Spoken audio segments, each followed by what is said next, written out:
Welcome to the Conj.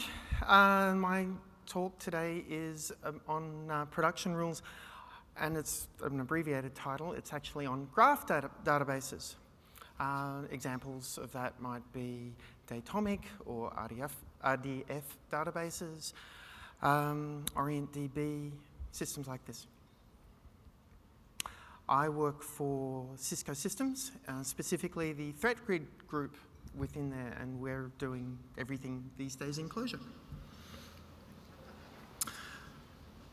So what is logic?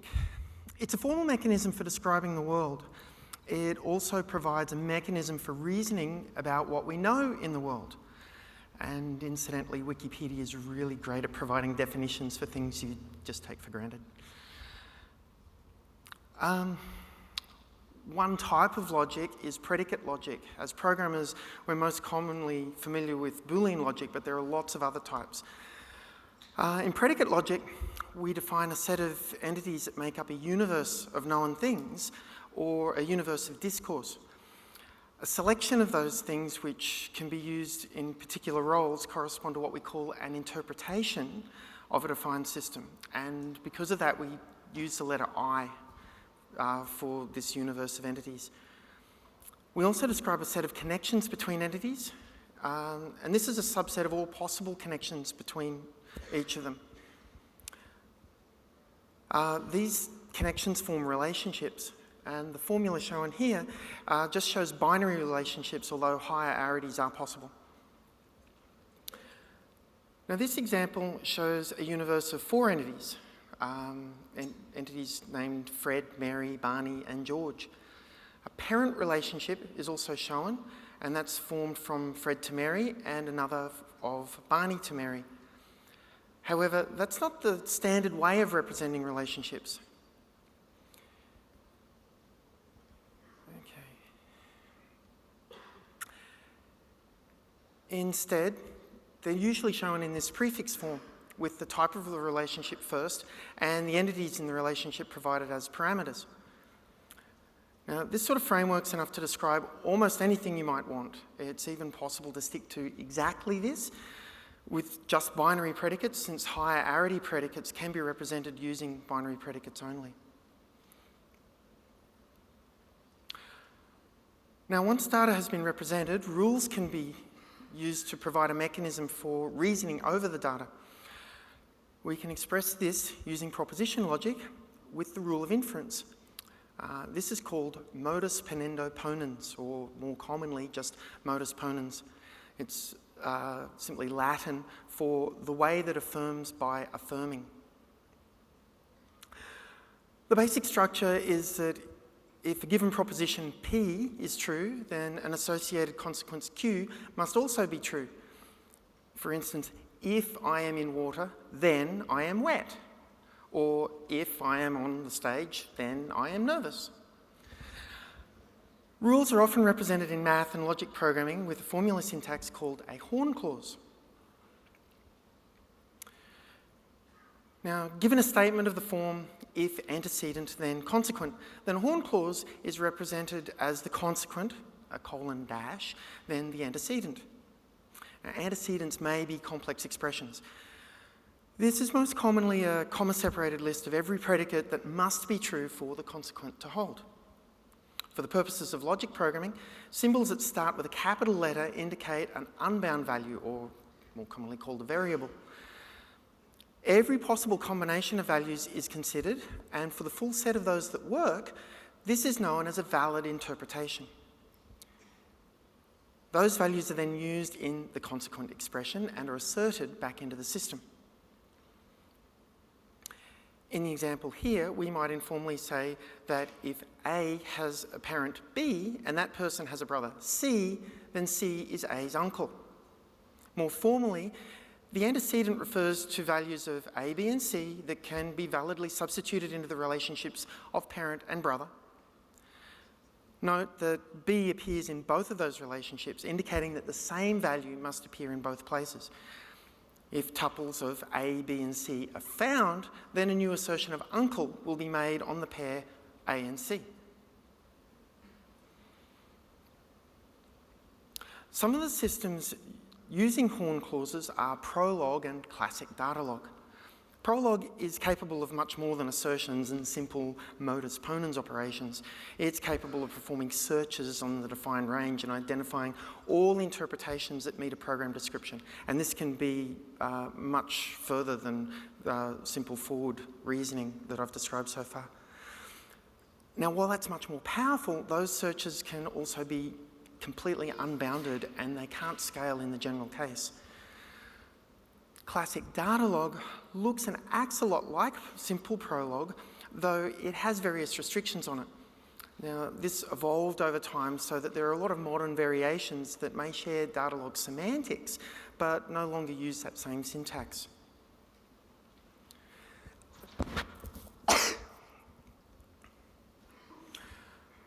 Now, Datalog was specifically designed to consider a universe of discourse that is defined in a database. This necessarily imposed restrictions on the operations allowed in Datalog.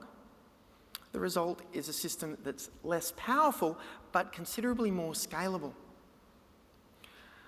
Datalog more properly describes a set of semantics arising from the restrictions and allowed operations rather than a specific syntax these days. That's why systems like SQL and Datomic refer to these semantics. But early Datalog systems always used a syntax that looked almost identical to Prolog. This started to evolve as more database features such as aggregates were incorporated into Datalog variations. Eventually, some systems did away with the original Prolog horn clause syntax entirely. Now, the original Datalog restrictions were all introduced for specific purposes. There were no nested complex expressions. That's to ensure tractability in the original database queries. Negation was limited to allow for semi-naive reasoning. Recursion had to be stratified, and existential declarations were prohibited to prevent infinite loops. Now, the result was a system that was guaranteed to terminate and was sound and complete. Combined with the scalability provided by databases, this made it ideal for certain kinds of applications. Now, I mentioned semi-naive reasoning a moment ago. Now, this is a technique to identify changes in large amounts of data without needing to compare all the data from one iteration to the next. If data is only being added, as it is in monotonic systems, then just counting it will identify if a change has occurred. However, this only works on stored data, or on algebraic expressions on the data that don't include any kind of negation. Otherwise, if you're including an operation with a subtraction in it, for instance, if one side were to go up and the other side also went up, then the final count could stay the same, even though you've got a change in the data. Hence, we've got these constraints on negation. Now, as databases took on the semantics of, of Datalog, the evolution of databases has led to lots of variations in Datalog. SQL took on an entirely new syntax and rapidly gained numerous other features, such as aggregations. SPARQL borrowed both from Datalog semantics directly and also explicitly from SQL. Similarly for Datomic. In each case, standard joins are allowed, and without operations like stored procedures, recursion isn't possible. Each system also has its own variations on what can be done inside embedded expressions. And while insert select statements do allow for the creation of new data without recursion, these do not allow for unlimited existential expressions, thereby staying sound and complete. So here I have an example that runs on either a Prolog or classic Datalog system. The first part of the program is a list of 4 assertional statements called AXIOMS.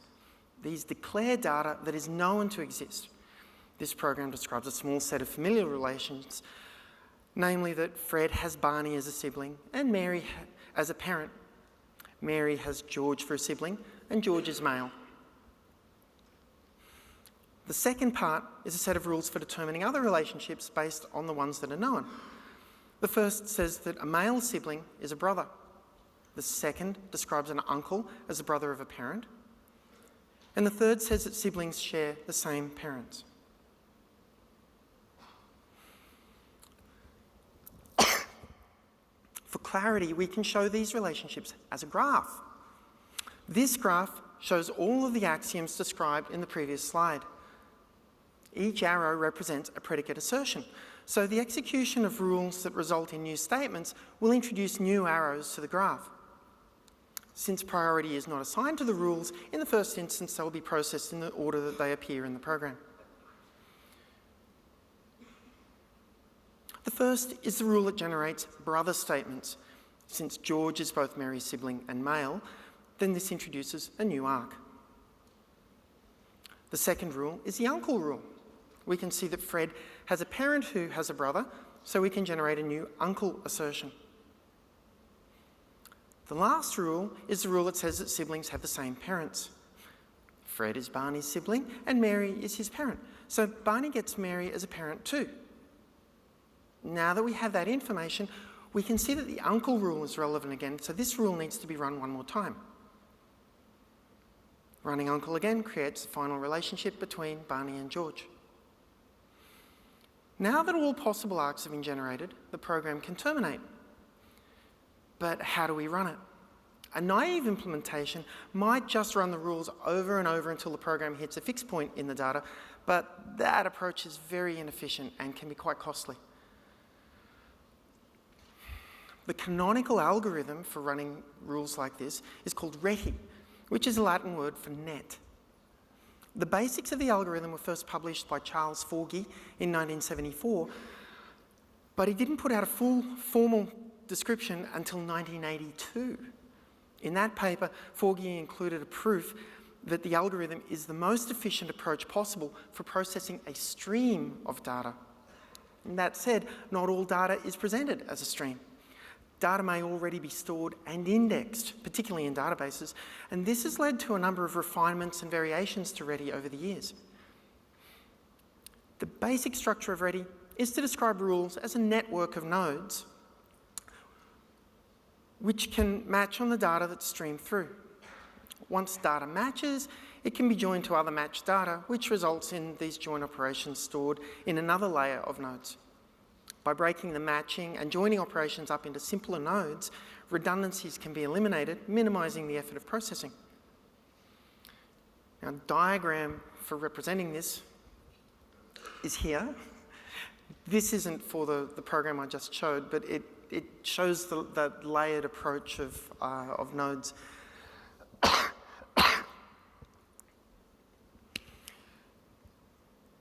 Now, select nodes at the beginning are identifying statements of the form that they're interested in, though those red nodes provide a level of pre-testing looking for the types of data going through.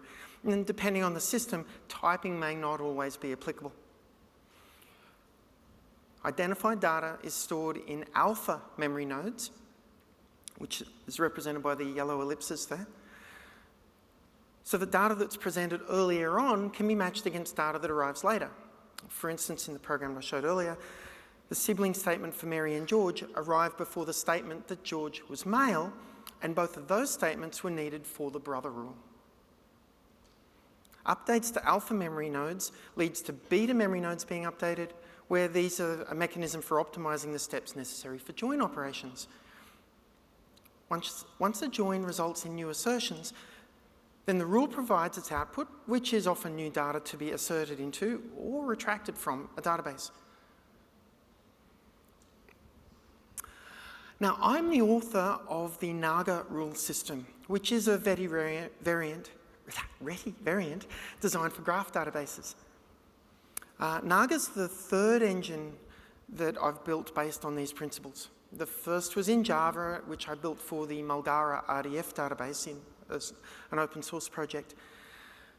The second was a commercial system developed in Clojure for Revelytics when I worked with Alex. And that connected to RDF databases through SPARQL. But in recent years, I've been spending time working with other graph databases like OrientDB and Datomic, and I decided I wanted something more general than RDF, so I started this new rules project initially as a hobby, and I called it Canonis, which is just Greek for rules. But when I showed it at work, my manager said, yes, this is what we want, and you can work on this now. So, but it had to be copyright Cisco. However, he said I could keep it open source, so that was fine. And I had to change the name. All of our projects at work are named after characters in the TV series Avatar: The Legend of Korra. My daughter adores dogs, and Korra has a big polar bear dog named Naga. So.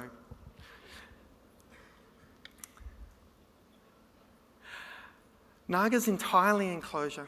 It's licensed under the EPL, it's on GitHub. One characteristic of the system at the moment is that it is purely monotonic, meaning that it only adds new data to the system. It doesn't have any rules which allow you to subtract data. Now, there are a number of reasons for this, which I'll get into some of them. This is both for the semantics of the system, and it's also based on the processes that we have which require a history. So I don't expect to change it in the near future, but it is a possibility that it can be introduced, and I'll explain that as well. So we saw earlier on how binary predicates in a simple familial data model can be represented as a graph. This is true for all binary predicates. During the 1970s, it was shown in description logic research that all data can be represented using binary predicates. That means that we can represent all our data in graph databases. Now, graph databases represent entities and scalar values as nodes, and assertions are arcs that connect these nodes. Now, when being stored, the statements are often, not always, represented, or they can be viewed as tuples of 3 elements containing the first node, the arc, and the second node. Now, the nomenclature varies across different databases, but common ones are subject, predicate, object, which is what RDF uses, or entity, property, value, which is the terminology in Datomic. Most databases actually store tuples that are wider than 3 values, and that may include metadata, timestamps, transaction information, this sort of thing. Despite that, tuples are often called triples, referring to the principal graph data, and that's the term I'm going to continue using here. Non-binary predicates can be handled with a few simple tricks using binary predicates. Unary predicates are managed by defining a specific property that describes those predicates. In the RDF data model, that predicate is called RDF type, since a unary predicate describes the type of the entity that the predicate's applied to. Larger arities occur surprisingly infrequently, but they can be modelled by creating a reifying entity where each position in the original predicate is represented with its own predicate, connecting the reifying entity to the appropriate parameter. The example here is using descriptive labels, but that's not typically available to an automated process, so NAGA is using numeric extensions on the original predicate name. The actual predicate names that are stored are hidden from the user, so the chosen scheme isn't important. It just needs to be consistent. One of the main tasks that a graph database undertakes is to index triples in various ways. The 3 principal indexes for triples are ordered based on each of the elements of the triple in turn, with a rotation between 3 different orderings. Now, not all databases follow each of those possibilities, typically for the sake of space and or speed, but the indexes are still able to be emulated when particular lookup patterns are required. The reason for this specific index structure is that any pattern of bound, unbounded values in a triple can be found immediately, typically with order of log n performance in the worst case. Pattern matching and storage is exactly what the alpha nodes were doing in a REDI network. Essentially, the ingest of data into the database with the associated indexing has pre-processed the effort of the alpha nodes in the REDI network. Consequently, we can use rapid, simple index lookups to implement the first part of the network. Now, beta nodes perform join operations, which are also managed by the database. From a client perspective, it isn't possible to pass the results of your initial simple index lookup to a subsequent join operation, so that lookup may be needed again when you do a join. However, we can usually rely on internal caching in many graph databases to handle that. Even when it's not available, often disk caches and things like that will save some of that work internally. And even when it's not supported, the lookup cost is still relatively minimal. That means that graph database operations can efficiently provide all of the elements we need for a good RETI-style implementation.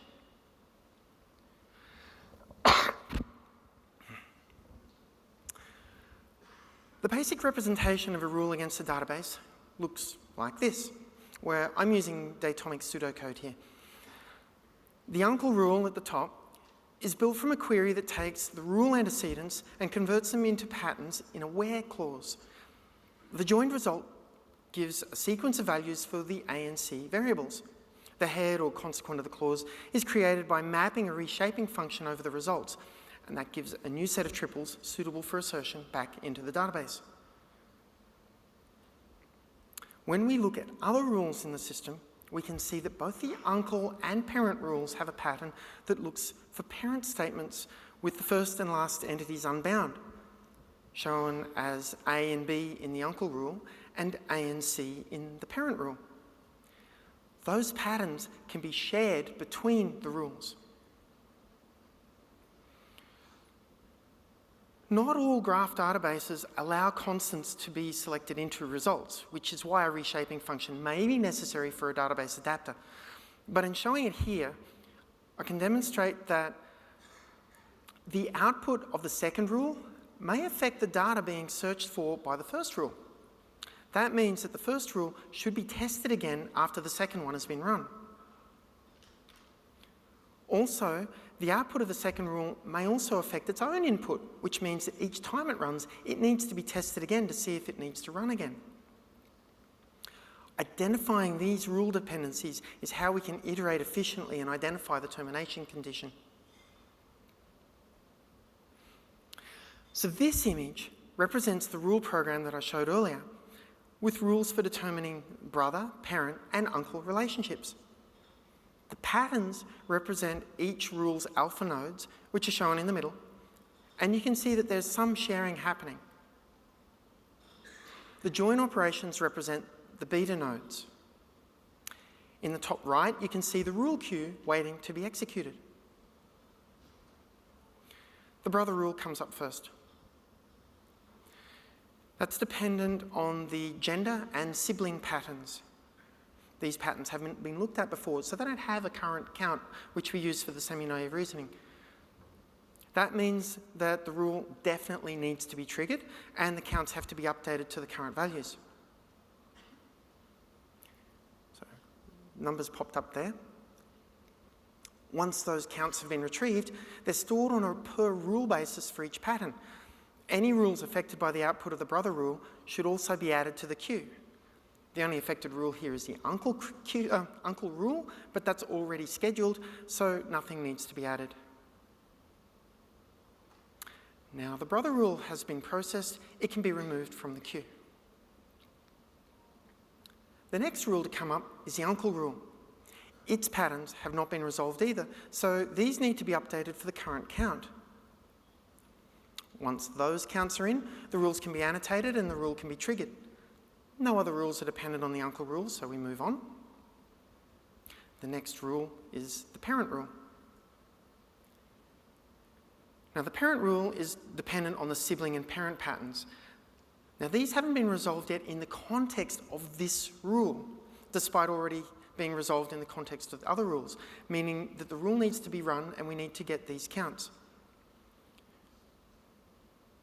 Fortunately, other rules already have the current counts for these patterns for us, and they're clean, so we don't need to ask the database to look up those numbers. We can just copy them across. Now we need to consider the dependencies on that parent rule. that rule affects the counts returned by the parent pattern, so those numbers need to be marked as no longer current. Also, the rules depending on counts that are no longer current need to be scheduled on the queue.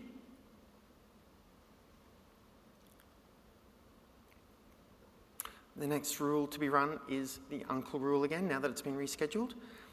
The only pattern with a non-current count is the parent pattern, so that count is checked. And that's updated now to 2, so the count for the parent pattern changed from 1 to 2. That shows that the rule does need to be executed again. Nothing depends on uncle, so we can move to the next rule. And the parent rule also has an old count for the parent pattern. We don't need to ask the database for that since the uncle rule just got it for us, so we can use that. Again, we saw a change on the parent pattern count because that number updated, so the rule needs to be run. However, this time, the result of the join doesn't change, so there's no need to reschedule anything further. In a normal ready network, that would be handled directly, but it requires storing the full output of the rule, or at least something like a hash code of it. That means executing the complete rule query a second time, which databases typically don't cache, and possibly processing that result in the rule engine, which can have significant performance issues. Instead, the more efficient approach in the general case is to follow those dependencies back to the alpha nodes again, rescheduling the uncle and parent rules once more. So now, without stepping through, when the uncle rule runs, it will refresh the parent pattern and see that the number didn't change, so nothing happens there. The parent rule will also do a refresh on the parent pattern, reusing that number that the uncle rule just retrieved, and also won't run. At that point, the queue will be empty and the program's done.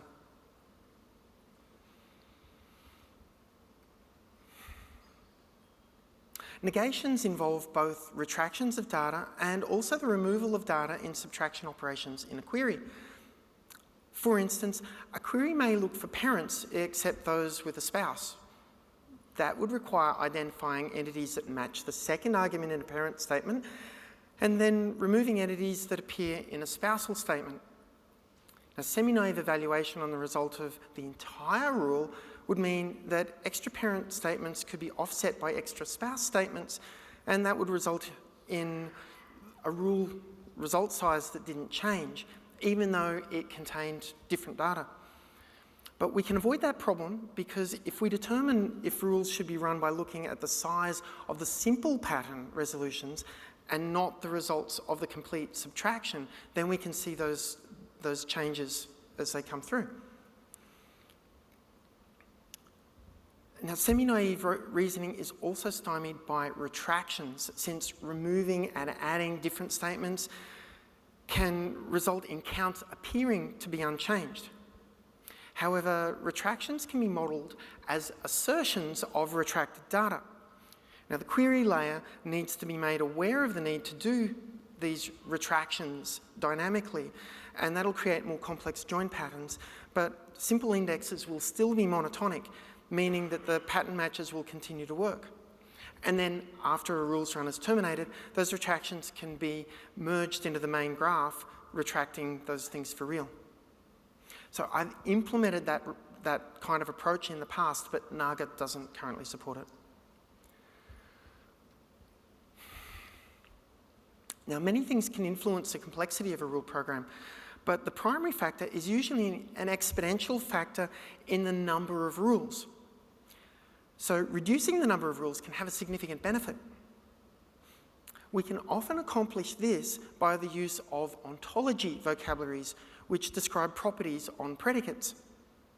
That requires second-order operations, which is often not possible in logic programming, but the symmetric nature of the graph representation gives us a virtual second-order system. It's not formally second-order, but it's virtually there. Now, a lot of research into ontological descriptions has been codified in the web ontology language, or OWL. And for anyone wondering why that acronym is out of order, it's a reference to the character of Owl in A.A. Milne's books Winnie the Pooh, because he could read and write and would write his name W-O-L. An example of excessive rules can be seen when declaring rules for transitivity. I've worked with logic systems where every transitive property had to be declared as another rule like this. Here we've got 4 different rules, each for each of the properties: sibling, ancestor, prerequisite, and contains. They're all transitive, and these rules describe that for us. And it works fine, but that same pattern is being repeated over and over. And ideally, we want to find a way to extract that commonality. Now, one approach is to declare each of those predicates to have the type our transitive property and write a rule that generalizes for that property. Since systems like RDF and Datomic allow for namespaces on properties like this or on entities, then NAGA supports it, even though you wouldn't normally see that in traditional Datalog or Prolog. Now note that those type assertions on each property are axioms and not rules. You might also notice that the property P in that rule at the bottom is a variable, which is the second order nature of this. Now, the important thing to note is that now we just have one rule rather than the 4 rules we had earlier. Now, that has a nice effect of being more declarative about the predicate properties rather than describing the process of transitivity each time. And also, it's more efficient. OWL is a very large and complex system, but there's some low-hanging fruit that can be provided in rule systems.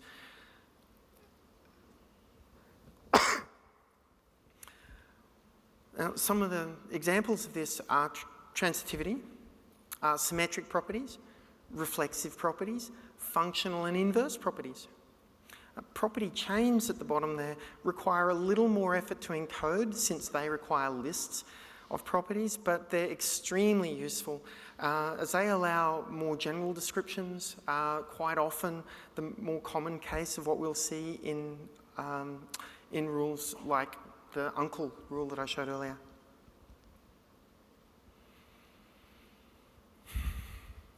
Now, NAGA has a few other features that go beyond typical Datalog. It allows for scalar value comparisons, such as comparing the ages of individuals. The built-in database that NAGA has also allows calls to external functions, which can be useful for processing scalar values. Datomic also does that sort of thing, for instance. NAGA can also import data into the graph from JSON for processing and export the final graph back into JSON. That's an important function for Threat Grid at Cisco, as we're using rules to identify additional information relevant to security incidents, and that's all expressed as JSON information. We assert those extra annotations on the incidents, and in the end, the whole lot's re-emitted as JSON. Finally, NAGA was actually built for embedding in an application, so it was all API-based. Rules can be built directly, and there are several macros to simplify the code around that sort of thing. But that was really hard to present to my colleagues and manager, and so I created a command line tool to show how a program can connect those parts along with a parser for the Datalog style syntax I showed earlier. And that ended up being the principal user tool. It was just an example for how the API might be used and to show simply here's the rules coming in that we can modify easily by just updating the rules program, and we can see it popping out. And despite the fact that the command line program was simply designed for these demonstration purposes, it's ended up being the principal way that people are interacting with it at the moment. But the API is still the focus of development. So at this point, I wanted to provide a demonstration of how this might look. So the simple program that I was showing earlier is this here. Oh dear. It's not showing up on the screen because I need to mirror my display, so I apologise. And that would be like this. Sorry? So this is the simple program that I showed earlier, and if we want to run this in Prolog, we can load it up easily and compiles it all. And then we can ask, for instance, for an uncle, everything that satisfies the uncle query. And we see Fred to George and Barney to George, just as I was explaining earlier.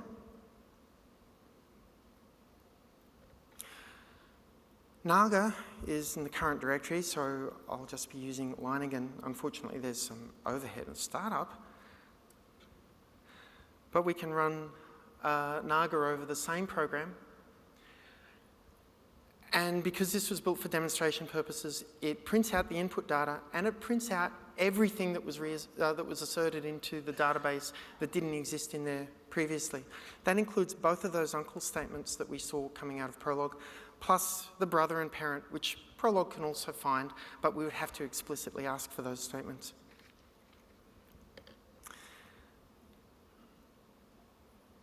So that shows that NAGA is able to run exactly the same kind of code, but we've also got this example where we work with JSON. So if I have a look at some equivalent data to the assertions that were provided earlier, oh no, I'm sorry, that should be, we can see those same entities. I've used an ID attribute on each of them to identify them. Unfortunately, because of the ID, now we need to consider how that would look in the rules, and we need extra statements now to connect the ID to the entities in JSON, because unless the JSON is embedded, there's no way to refer across to other JSON entities.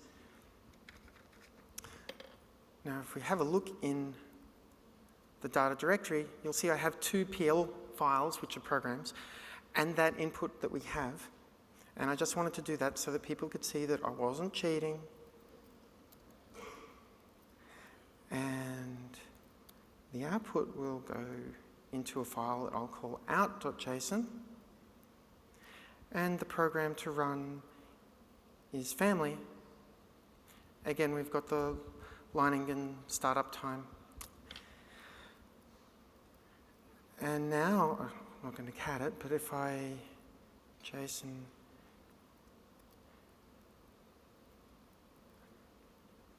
if we have a look at this, we'll see that very similar data to what we had earlier, only now the Fred entity has been annotated with an uncle, and the, the George entity has been annotated with a parent. The Mary entity has been annotated with a brother.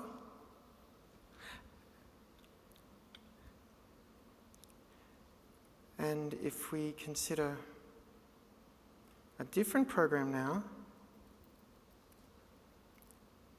where I look at the fact that sibling is a symmetric property, you can see that I have a rule now at the bottom for handling symmetric properties with a second order expression. And we can do exactly the same kind of thing.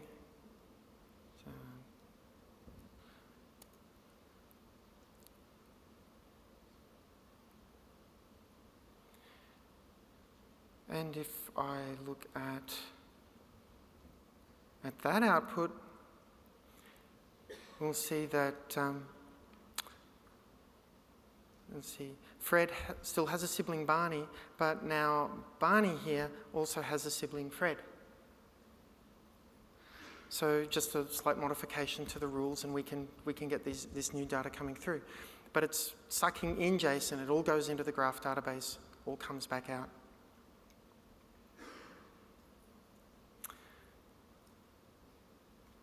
So now if I change it back once more.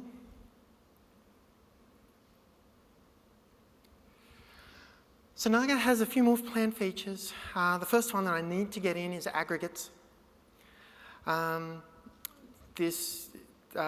Connecting to graph databases is done through a protocol.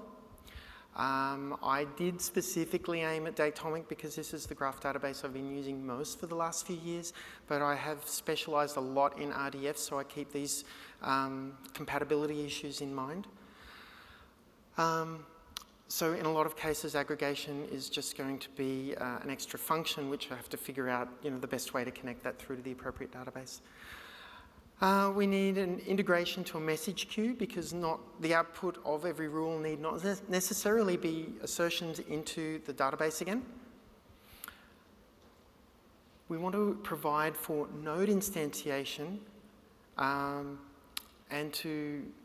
so when a rule is met, we might want to create a new node and have multiple properties on it. That will be very useful, but we need to be careful because that can lead to infinite loops. Now, the example I showed earlier showed that JSON can be difficult to reference in rules because of the need to refer to which property another JSON entity has. So we're also developing a syntax to make that more intuitive.